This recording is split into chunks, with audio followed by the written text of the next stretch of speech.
Sefarad presenta Magazine Sefaradí.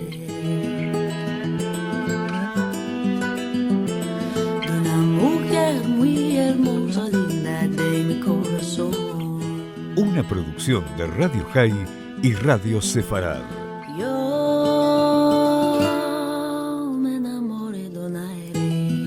Con la conducción de Marcelo Benveniste. Linda de mi corazón.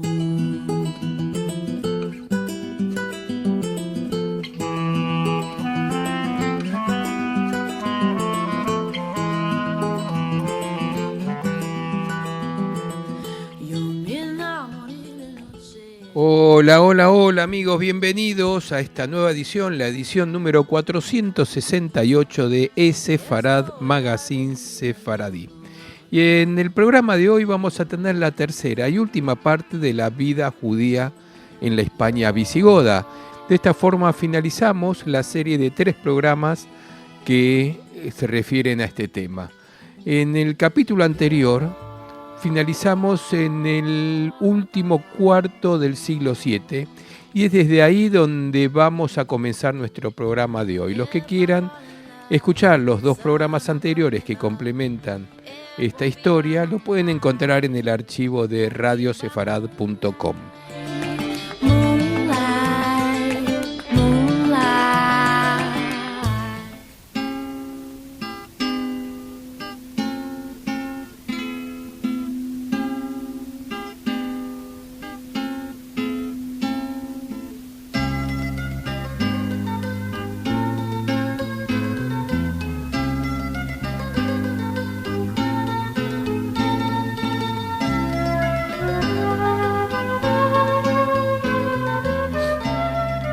La durísima política antijudía de Herbigio fue alentada y justificada por Julián de Toledo, quien al parecer tenía ascendientes judíos y lo hacía de esta forma.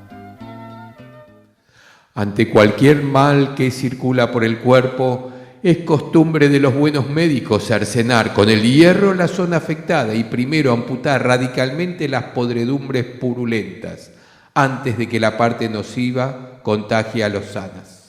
Pienso que vuestra bondad, muy sagrado príncipe, deseará imitar la dulzura de este remedio admirable. Pues bien, entre estos miembros putrefactos que han de evitarse, se encuentran las lenguas de los judíos, los cuales piensan que Cristo, el Hijo de Dios, prometido por la ley, todavía no ha nacido. La reiteración de las leyes antijudías a lo largo del siglo VII es una prueba, según Thompson, de que a pesar del terror judicial, los judíos habían continuado practicando su religión, poseyendo esclavos cristianos y desempeñando cargos que les otorgaban poder sobre los cristianos. Además, tanto el clero como los laicos, al menos en algunos casos, se habían mostrado propicios a pasar por alto las ofensas o habían considerado el soborno como una buena razón para no decir nada. Juan José Zayas afirma lo mismo y dice: la repetición a lo largo del tiempo de casi las mismas leyes antijudías, castigando prácticamente los mismos delitos, es un indicativo elocuente de la negligencia en la aplicación de las leyes. Así pues, cuando Egica accedió al trono, reanudó la persecución de los judíos. Pero su ataque fue diferente, estuvo encaminado a privarles de la posibilidad de ganarse la vida, con la intención que él mismo proclamó ante el 16º Concilio de Toledo de destruir definitivamente al judaísmo. Egica, al principio de su reinado, recurrió a medidas pacíficas para impedir que los judíos conversos volvieran a su antigua fe. Les ofreció ventajas económicas como la exención de cierto impuesto, poder comerciar libremente con los cristianos, si demostraban su sincera adhesión al catolicismo, aunque mediante un ritual humillante. Tenían que recitar ante testigos el Padre Nuestro y el Credo y recibir la comunión cada vez que un cristiano que quisiera comerciar con ellos dudara de la sinceridad de su conversión. Al mismo tiempo estableció que los judíos no convertidos solo podrían comerciar entre ellos El cristiano que comerciara con ellos pagaría una multa de 216 sueldos y si era inferior persona recibiría sin azontes. Y no podrían comercializar con ultramar y las tierras, inmuebles y esclavos que en otro tiempo hubieran adquirido a cristianos serían confiscadas y pasarían a ser propiedad del tesoro, aunque éste les pagaría una compensación por ellas. Pero como muchos conversos retornaban a las prácticas judaicas, Égica tomó la decisión más brutal de toda la historia del reino visigodo de Toledo en contra de los judíos. Con la aprobación del 17º Concilio de Toledo en el año 694, decretó la conversión de todos los bienes de los judíos, que a esta altura ya casi la inmensa mayoría eran conversos, su esclavitud perpetua y la disgregación de sus familias, alegando que no solo habían vuelto a sus ritos judaicos, sino que además habían organizado una supuesta e increíble conspiración que los judíos de ultramar para combatir el pueblo cristiano y usurpar el trono. Este fue el castigo que se impuso a los judíos en el 17º Concilio de Toledo, que como dijimos fue en el año 694. Se esforzaron con atrevimiento titánico para arruinar la patria y a todo el pueblo. Quisieron usurpar para sí el trono real por medio de una conspiración y habiendo sabido esta nuestra asamblea con todo detalle este crimen infausto por sus mismas confesiones, decretamos que en fuerza de este nuevo decreto sufran un castigo irrevocable, a saber, que según el mandato del piadosísimo y religiosísimo príncipe nuestro, el rey Égica, que, encendido por el celo del Señor e impelido por el fervor de la santa fe, no solo quiere vengar la injuria irrogada a la cruz de Cristo, sino que también pretende evitar con todo rigor la ruina de su pueblo y de su patria, que aquellos habían querido cruelmente provocar, privados de todos sus bienes y los demás de su descendencia, arrancados de sus propios lugares, serán dispersados por todas las partes a través de todas las provincias de España, sometidos a perpetua esclavitud, entregándoles al servicio de aquellos a los que el rey ordenare, y no podrán bajo ningún pretexto recuperar de ningún modo su estado de hombres libres mientras permanezcan en la obstinación de su infidelidad. Decretamos también que por elección de nuestro príncipe se designen algunos de los esclavos cristianos de los mismos judíos que recibirán de los bienes de aquellos cuanto el tantas veces citado Señor nuestro quisiera darles en la escritura de libertad. Respecto de sus hijos de uno y otro sexo, decretamos que a partir de los 7 años no tengan un mismo techo ni trato con sus padres. Las personas a las que el rey otorgará a los esclavos judíos tendrían que firmar un compromiso de no permitirles nunca practicar sus ritos. Finalmente, sus hijos les serían arrebatados cuando llegasen a los 7 años y serían entregados a cristianos devotos para ser educados y a su debido tiempo serían casados con cristianos. Aunque Thompson no duda de que algunos obispos y jueces encontraron medios para dejar de imponer estas espantosas leyes, estas fueron aplicadas rigurosamente en varias zonas de Hispania y durante casi 20 años las víctimas tuvieron que esperar que sus libertadores desembarcasen en Gibraltar, porque de los sucesores de Jica, Vitice y Rodrigo no tenemos conocimiento de que se aliviaran las condiciones de los judíos. Thompson no encuentra justificación ni explicación a la salvaje legislación contra los judíos, legislación que fue promulgada por todos los reyes católicos y confirmada concilio tras concilio durante más de un siglo, y que alcanza su primer clímax con Recesvinto, quien declaró delito capital el quebrantamiento de cualquiera de sus 10 frenéticas leyes, y el segundo y más temible con Égica, quien justificó la esclavización de los judíos con un histérico discurso ante el 17º concilio, en el que habló de un complot contra el cristianismo, organizado por el mundo judío y denunciado por confesiones de algunos conjurados. Thompson además destaca que esta terrible persecución no tiene parangón en los otros reinos católicos de la época, entre los francos y bizantinos no se dio nada parecido a una política de exterminación continua, sistemática y de ámbito nacional.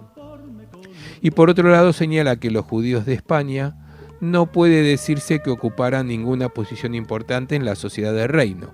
Además, no hay indicio de nuestras fuentes de animosidad contra ellos por parte del pueblo. Para el historiador británico Roger Collins, los motivos de la persecución fueron políticos y religiosos. En efecto, según Collins, las reyes y los obispos no podían tolerar a los que no era posible integrar en la nueva sociedad que deseaban conseguir, como decían, como era el caso de los judíos.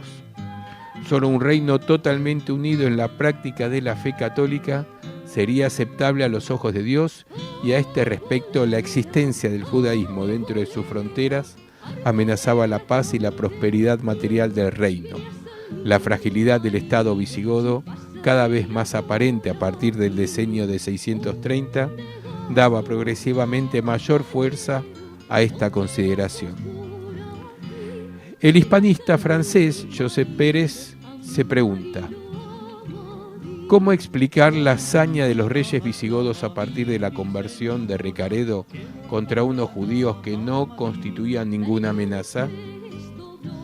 Tras descartar las motivaciones de tipo económico o político, los reyes visigodos no codiciaban los bienes de los judíos y no se conocen revueltas encabezadas por judíos que se opusieran a la monarquía visigoda. Pérez se responde: todo parece indicar que las medidas discriminatorias están inspiradas por el celo religioso. Y recuerda a continuación los tratados doctrinales antijudíos de Isidoro de Sevilla o de Julián de Toledo y las resoluciones de los concilios de Toledo, preocupados por el proselitismo de los judíos y por lo que decían el peligro de contaminación que suponía su presencia para los conversos, argumento que reaparecerá más tarde para justificar la expulsión de 1492. Por su parte, los monarcas visigodos querían acabar con una disidencia religiosa que tenía visos de transformarse en disidencia social y política. Pérez concluye: motivos de índole religiosa y empeños por lograr la unidad del reino se unen así para acabar con el judaísmo peninsular, claro antecedente de la situación que se dará al inicio de los tiempos modernos. Según Raúl González Salinero, la persecución se debió fundamentalmente a que los reyes visigodos y la Iglesia Católica estrechamente unida a ellos consideraron que los judíos obstaculizaban la identificación entre regnum y eclesia y quebrantaban el principio de unidad religiosa sobre el que tanto obispos como reyes deseaban asentar el control de una sociedad enteramente cristiana. Según este historiador, en la persecución tuvo un papel determinante la Iglesia Católica, como lo probaría, según él, el hecho de que aquellos reyes visigodos del siglo VII, que no contaron con el apoyo del clero, no aplicaron tan duramente las leyes antijudías de sus antecesores, ni promulgaron otras nuevas, mientras que aquellos que mantuvieron lazos muy estrechos con el clero fueron los que aplicaron las medidas antijudías más duras.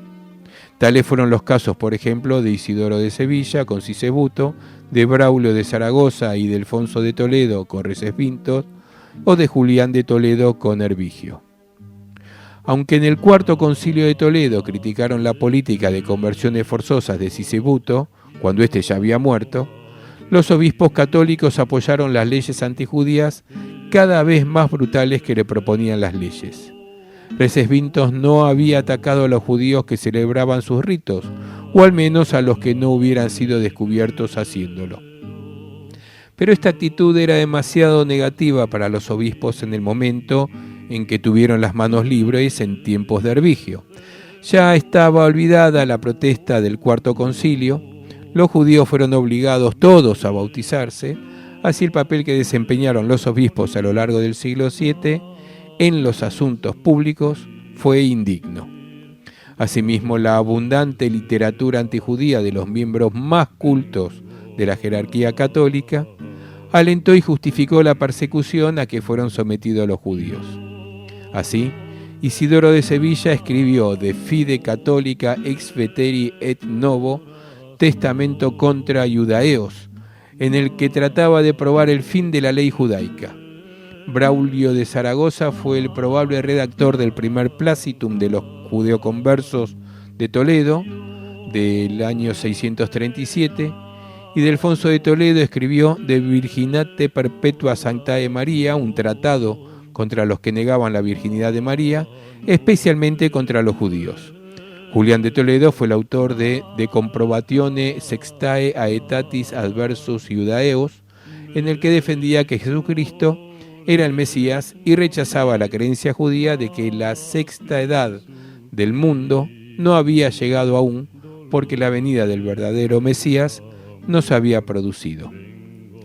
El argumento central de los ataques al judaísmo por parte de estos autores era, como escribió Isidoro de Sevilla, que los judíos niegan a Cristo, el Hijo de Dios, de lo que deducían que el Mesías al que los judíos decían seguir esperando no podía ser otro que el anticristo. Así lo expresaba Julián de Toledo. En efecto, esta misma es la causa que aducís, por la que decís que Cristo no ha venido, pues es evidente que estáis esperando a otro, ciertamente el anticristo. Así los judíos eran equiparados a los herejes, clasificados de falsos, malvados y blasfemos. Y Delfonso de Toledo llega al extremo de considerar a la sinagoga como una congregación propia de animales. A nuestra congregación nunca la llamaron los apóstoles sinagogas, sino siempre iglesia, bien por distinguir, bien por entre congregación, a que corresponde sinagoga, y convocatoria, a que corresponde el nombre de iglesia, hay alguna diferencia a saber, porque también los animales suelen congregarse, y de ellos decimos propiamente que son los gregues. Convocar, en cambio, es más bien propio de los racionales como son los hombres. La valoración que hacían de los judíos se resumía en el concepto de perfidia judaica, que de concepto teológico pasó a tener un significado político, equiparándose a la noción de traición, una idea que recorrerá toda la Edad Media. Este fue el fundamento principal de brutal política antijudía del rey Egica, dispuesto a acabar con esta peligrosa minoría. Uno de los temas de los que más se ocuparon estos autores católicos hispanos fue el de la circuncisión. Como ha explicado Raúl González Salinero, para Isidoro de Sevilla, la circuncisión carnal de los judíos no era más que un signo distintivo que carecía de todo valor salvífico. Por el contrario, el bautismo o circuncisión espiritual limpiaba todos los pecados y ofrecía la salvación eterna al pueblo cristiano. Esta pérdida de todo valor religioso convertía la circuncisión en una marca despreciable e indigna. Esto es lo que explica que fueran numerosas las leyes que la prohibieron, agravando paulatinamente el castigo que merecían aquellos que la practicaban en hombres libres que no fuesen judíos. Así se pasó del exilio a la confiscación de bienes en época arriana, a la pena de muerte a partir de Chindasvintos. Pero Recesvintos y Hervigio aún fueron más lejos. El primero prohibió la circuncisión a todos los judíos, incluidos los conversos, bajo pena de muerte por lapidación u hoguera, y el segundo decretó la amputación de los genitales a los hombres que la practicaran y de la nariz a las mujeres que lo consumaran o indujeran a otros a ello. Otro de los temas que más le obsesionó fueron el Shabbat y las fiestas judías, lo que quedó reflejado en la legislación visigoda que las prohibieron bajo penas de 100 latigazos, destierro y confiscación de bienes, y que también obligaba a los judíos a observar las fiestas cristianas. Isidoro de Sevilla, que ignoraba el hebreo y por tanto tenía un conocimiento muy deficiente de las creencias y observancias judaicas, escribió sobre el Shabbat y dijo: la ociosa festividad de los judíos, refiriéndose al sábado, se emplea, dedicados todos al exceso sexual, para la lujuria, para la bebida, para provecho de la vida terrenal, para servir al vientre y al amor físico. También fueron objeto de ataques las costumbres alimentarias judías, lo que de nuevo se reflejó en las leyes. Recesvinto llegó a imponer la pena de muerte por fuego o lapidación a los que respetaban los preceptos judaicos sobre los alimentos. A los conversos se les permitió abstenerse de comer carne de cerdo, pero Hervigio restringió esta excepción a los judíos bautizados que fueran verdaderamente buenos cristianos. Y así culminamos este capítulo dramático, como tantos de la vida judía en la Hispania visigoda que hemos recorrido a lo largo de estos 3 programas. Y les volvemos a invitar a quienes nos hayan escuchado los anteriores, que pueden hacerlo, escuchar los 2 programas anteriores en cualquier momento, ya que todos los programas quedan grabados en el gran archivo de radiosefarad.com.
Yéndome para la guerra. Nuestras vías de comunicación son múltiples. Por mail a magazine@esefarad.com, en nuestro sitio de internet www.esefarad.com, y nos encontrarán muy fácilmente en Facebook y en Twitter buscando por Esefarad.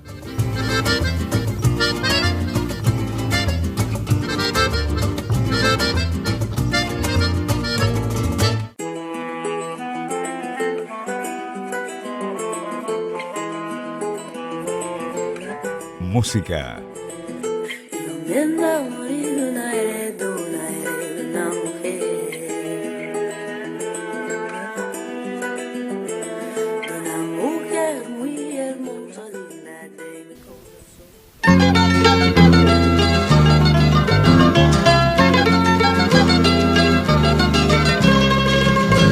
Tus hocicos yo oía mía, de dos reinados los merquí, que todo es imposible, cada fin yo los pagué. La la la la la la la la la la la la la la la la la la.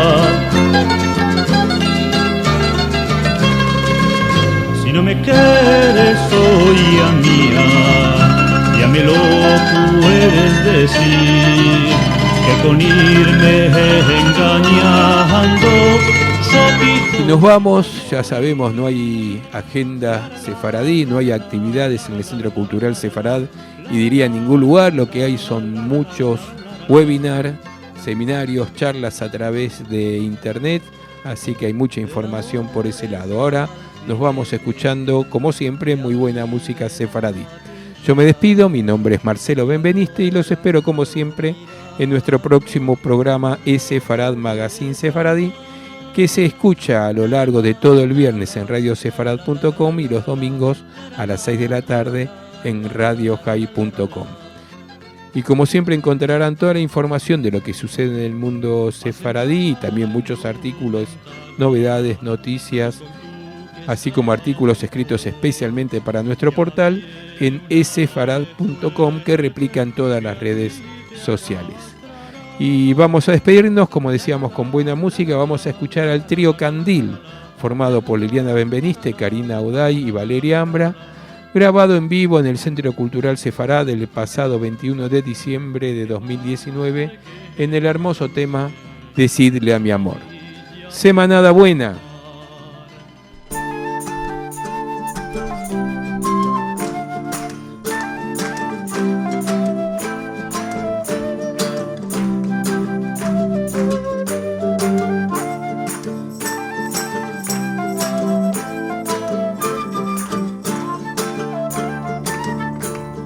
Decirle a mi amor si mi bien quiere, que traiga la mula y que me lleve, que niña no puedo ir a pie, que llueve menudito y me mojaré, que niña no puedo ir a pie, que llueve menudito y me mojaré.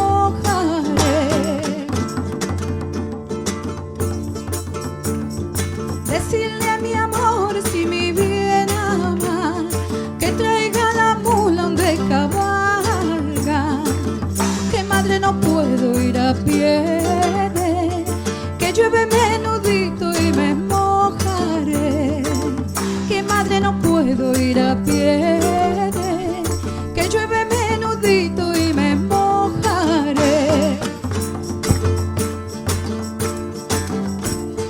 Decirle a mi amor si mi bien quiere, que traiga la mula y que me lleve, que novio no puedo ir a pie, desnudita como por la nieve, que novio no puedo ir a pie, desnudita como por la nieve.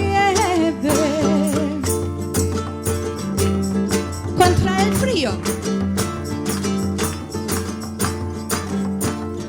Decirle a mi amor si mi bien quiere, que venga y no tarde y que me lleve, más por las arenitas que por el arenal, porque ahí es el novio me venga a buscar, más por las arenitas que por el arenal, porque ahí es el novio me venga a buscar. Decirle a mi ser que yo tanto amé, que no vino cuando lo esperaba, mientras lluvia en flores se tornaba y sus frutos verdes maduraban. Nadie lo cogiera y se perdiera, el amor llega madre y ya se pasa. Vete niña y dile al que yo espere, que la puerta ahora está cerrada y las llaves de oro y las de plata, para que yo quiera las guardara. Si por ir a pie de me mochara, si los amores se enjaguaran.